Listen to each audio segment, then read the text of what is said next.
We have a great lineup of recipes in store today. As you might know, that February is Heart Health Month.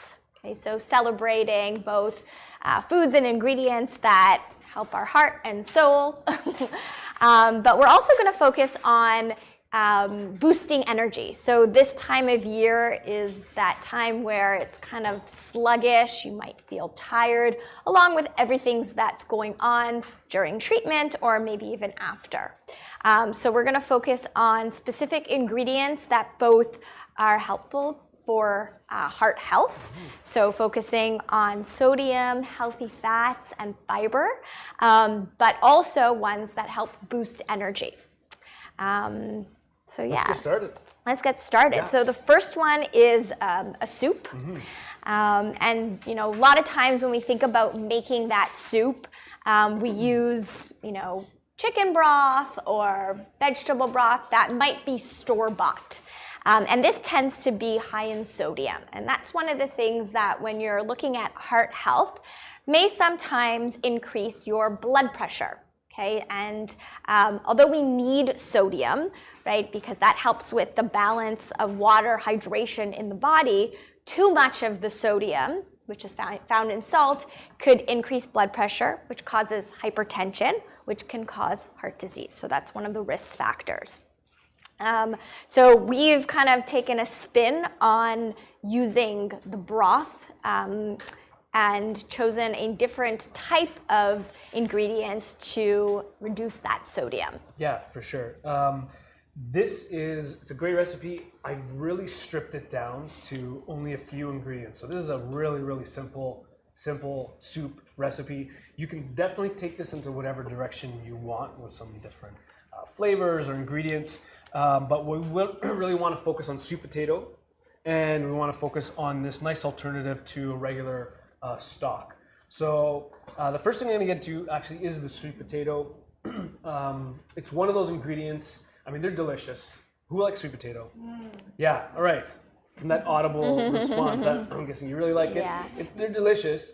Especially at this time of year where it's cold. It's kind of like a comfort root vegetable, right? So you want to have to kind of warm you up. Absolutely. Yeah, and it's, but it is one of those ingredients that can be a little challenging to prepare. We always talk about some of those root vegetables, those squashes and turnips and potatoes. They're harder to prepare in terms of the actual cutting of it. And especially if you don't have a lot of energy, we are talking about boosting your energy, we're talking about fatigue. It can be a little challenging. On top of that, if you're not that comfortable with your knife, any of those ingredients that roll around on the cutting board, it's not the safest thing when you have to chase an ingredient, right? So one little trick in order to help with the prep for any of these hard ingredients, specifically with sweet potato today, it works great for squashes as well. What I like to do is actually roast them whole. So just wash them, prick them a couple times with a fork. That helps to release some of the steam out. And then I throw them into an oven, 375. Depending on the size of the sweet potato, it can take about 40 minutes to an hour. And yes, it's a little bit of extra time.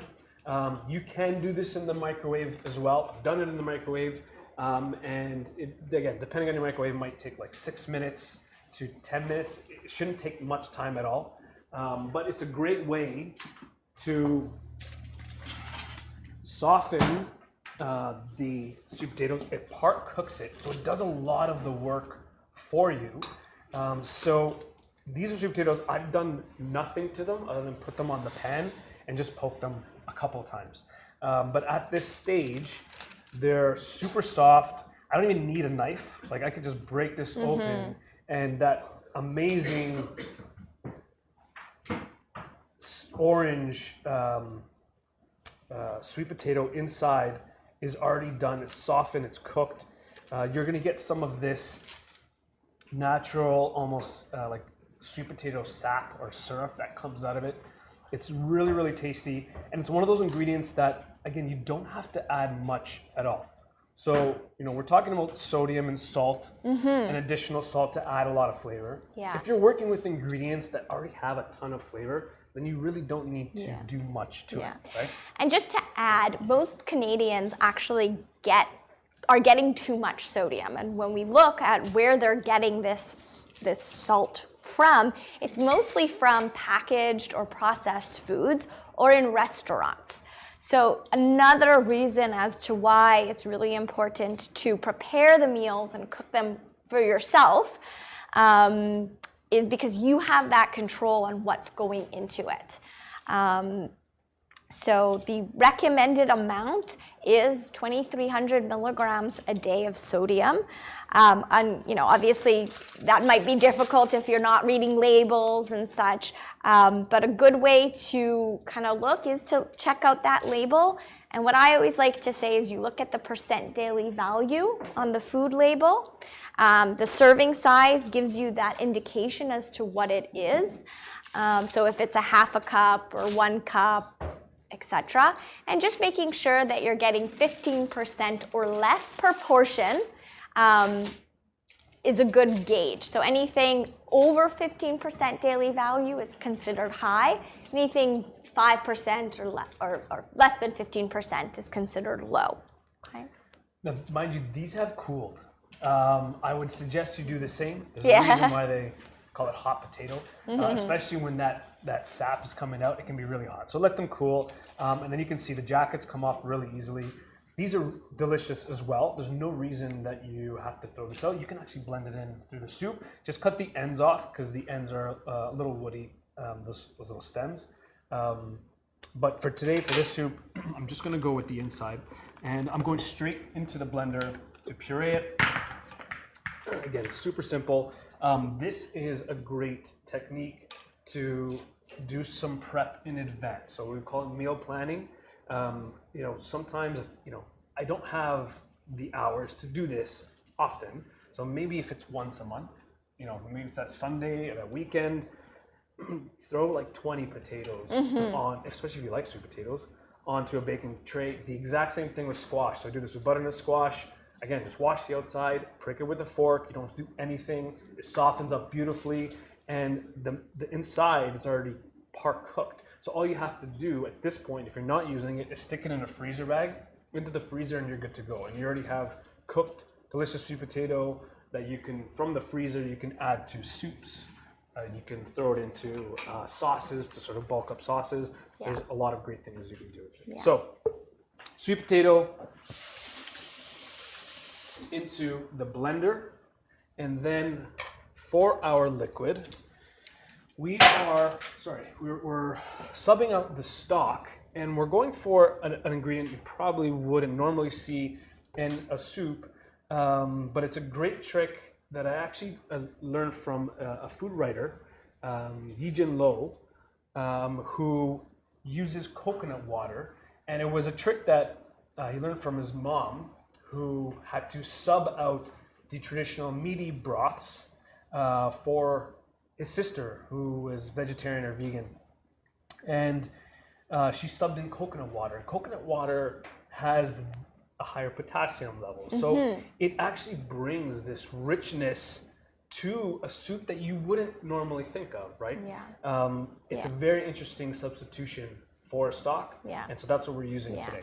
And also, like Jeremy mentioned, potassium-containing foods are really good to help regulate blood pressure. So that's why we often talk about, having lots of vegetables and fruit, because they have high potassium and they offset any type of sodium that's going to increase your blood pressure. Now, you may have heard of all the benefits in the media of coconut water. And some of them are true, and some of them we need to kind of take a look at. And one of them is that it's benefits in preventing heart disease, stroke, heart attack, right? So and the reason for this is because of the potassium. So what I always like to say is, of course, it's important to get potassium, but you want to find it from your whole foods, right? So not necessarily only drinking coconut water, right? So it has potassium, but you want to make sure that you're getting, in addition, not only from coconut water, but also vegetables and fruit. And sweet potato is one of those vegetables that actually is also high in potassium. So really good to incorporate it into your diet in order to help your heart as well. Yeah. Another point on the coconut water, there are a lot of coconut waters out there that have added sugar or like jellies or different things in it. You definitely want to look for the one that is just 100% coconut water. Yeah. You can look on the ingredients, that should be the only ingredient on there. Yeah, and just compare the labels, right? You could take a look at that sugar. You know, you want to make sure that you're getting one. And it's also less calories. You know, you want to find one that has less amount of calories as well. Yeah. So I didn't really measure this. There are measurements on the recipe. I know some people get mad when I don't measure, but this is one of those recipes. I mean, it's 2 ingredients. You can sort of adjust. If I want it a little thinner, I'll add a little bit more of the liquid. If I want a little bit thicker, maybe I'll start off with a little bit, and I can always add as I go. I'll add a small pinch of salt. Again, we're in control here, and there really isn't much in it as it is. So I'll add just a little bit. Salt, it's important to understand how to use salt. We don't have to be afraid of it and like not use it at all, but salt is a flavor enhancer. Does not add flavor. So if you already have ingredients in your dish that have a lot of flavor, that's a good place to start. A little bit of that salt is just going to heighten those flavors that you've already added. If I'm using ingredients that don't have a lot of flavor, then it's easy to just keep reaching for the salt because you're tasting it and it tastes bland, right? So try to go for ingredients that already have a lot of flavor to begin with. So sweet potato, a little pinch of salt, coconut water, and then we're gonna puree it. Stephanie's backing up. Feeling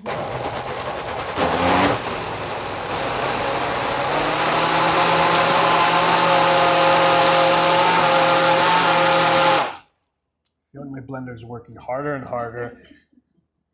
It's been about 6 years. But essentially you want to puree it until it's nice and smooth.